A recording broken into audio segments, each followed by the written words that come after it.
আসসালামু আলাইকুম, কেমন আছেন সবাই? সবাইকে স্বাগত জানাই জারাজ কিচেন অ্যান্ড ব্লগ চ্যানেলে।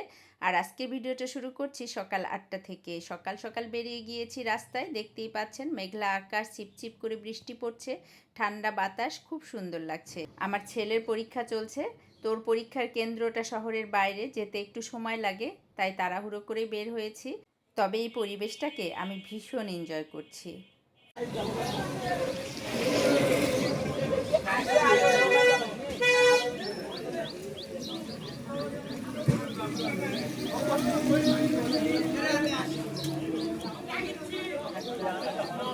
বৃষ্টি বিলাস করতে করতে চলে এলাম পরীক্ষার কেন্দ্রে। এসে বাচ্চাদেরকে পৌঁছে দিয়ে তারপর আমরা যারা মায়েরা ছিলাম, সব মায়েরা না, মানে আমার ছেলের ক্লাসমেট যে আছে খুব ক্লোজ ফ্রেন্ড, তাদের মায়েরা মিলে আমরা 7 জন ছিলাম, যারা আমরা নিজেরাও বেশ পরিচিত একজন আরেকজনের সাথে। তো সবাই মিলে আর কি বসে কথা বলছিলাম। তবে এখানে এসে একটা ইন্টারেস্টিং ব্যাপার হয়ে গেছে, একজন পুরাতন আত্মীয়র সঙ্গে, মানে খুবই ঘনিষ্ঠ আত্মীয় আর কি, তার সঙ্গে নতুন করে পরিচয় এই জন্যই, আসলে যাওয়া আসা না থাকলে যা হয়, কাছের মানুষগুলো দূরে চলে যায়। অনেক ছোটোবেলায় তাদেরকে দেখেছি, এখন আর সেটা মনে নাই, মানে তাদের চেহারাও মনে নাই, এরকম অবস্থা। তো যাই হোক, ওনার সাথে পরিচয় হয়েছে গতকাল, আর উনি আমাদেরকে আজকে ওনার বাসায় খাওয়ার জন্য বলেছেন, আমাদের সকলকে দাওয়াত করেছেন, আর সবাই মিলে দল বেঁধে সেখানেই চলে এসেছি। আর এসেই কিন্তু ঘরে বসে আমরা চাটনি দিয়ে আম খাওয়া শুরু করেছি। আমটা কিন্তু আমাদেরই মধ্যে একজন বাসা থেকে কেটে চাটনি বানিয়ে নিয়ে এসেছে, যে আমরা মাঠে বসে খাবো, তো সেটা আর হয়নি, আমরা চলে এসেছি ভাবির বাসায়।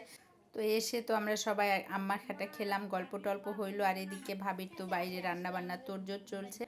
একটা মজার জিনিস দেখেন, এখানে কিন্তু 3 চুলায় রান্না হচ্ছে। এখানে এই এলাকাটায় প্রত্যেকটা বাড়িতেই 2 চুলা 3 চুলা, কারো কারো 4 চুলাও আছে, মানে একসঙ্গে রান্না করা যায় 4 রকমের।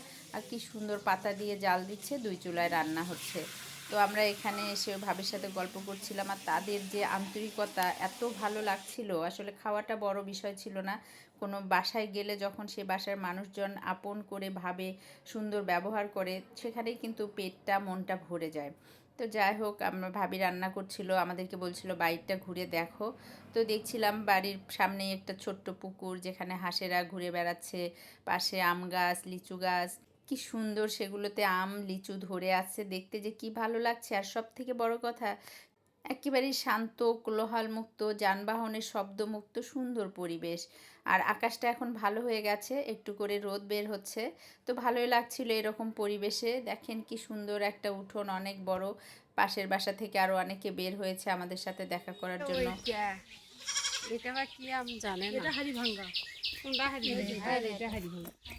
তো এখানে আমরা ঘুরে ফিরে দেখছিলাম। তো ভাবি আবার ভিতর থেকে বলছিল যে ওনাদের পাশে লিচু বাগান আছে ছোট্ট একটা, সেটাও যেন ঘুরে আসি। তো এসে দেখছিলাম বেশ কয়েকটা লিচু গাছে মোটামুটি ভালোই লিচু ধরেছে, পরিবারের খাওয়ার জন্য যথেষ্ট। পাখি খাচ্ছে, ভালোই লাগছিল গ্রামের মধ্যে এরকম সুন্দর একটা শান্ত নিরিবিলি পরিবেশ, আমার ভীষণ ভালো লাগে। বিশেষ করে সবুজ প্রকৃতি, এরকম ফলের গাছ, ফুলের গাছ, সবজির গাছ আমার ভীষণ পছন্দ। তারপরে চলে এলাম বাসায়, এসে দেখি ভাবি নাস্তা রেডি করে রেখেছে, আছে বাসায়। তো সে নাস্তাগুলো খাওয়া হইলো, তারপরে আবারও অনেকক্ষণ সবাই মিলে গল্প করেছি।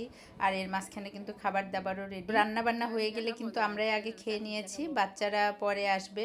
আর ওদের জন্য অপেক্ষা করছিলাম যে পরীক্ষা শেষ হলে ওরা এসে খেয়ে নেবে, তারপরে একসাথে বেরিয়ে যাব। নইলে ওরা খাওয়ার পরে যদি আমরা খাই, তাহলে যাইতে অনেক দেরি হয়ে যাবে, বিকাল হয়ে যাবে।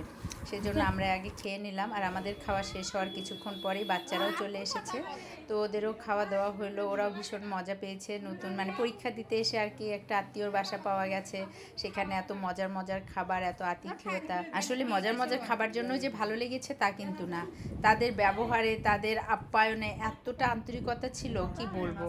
মনে হয় অনেক অনেক দিন থেকে তাদের সাথে চেনা পরিচয়, রেগুলার আসা যাওয়া হয়, এরকম একটা ব্যাপার। আসলে দেখা হয়েছে অনেক অনেক বছর পরে।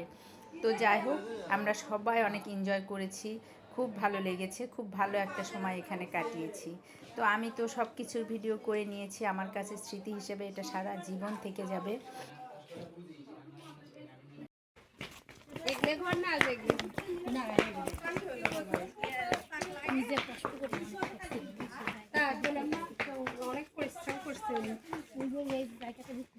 এ বুড়ি, পড়ে যাবা।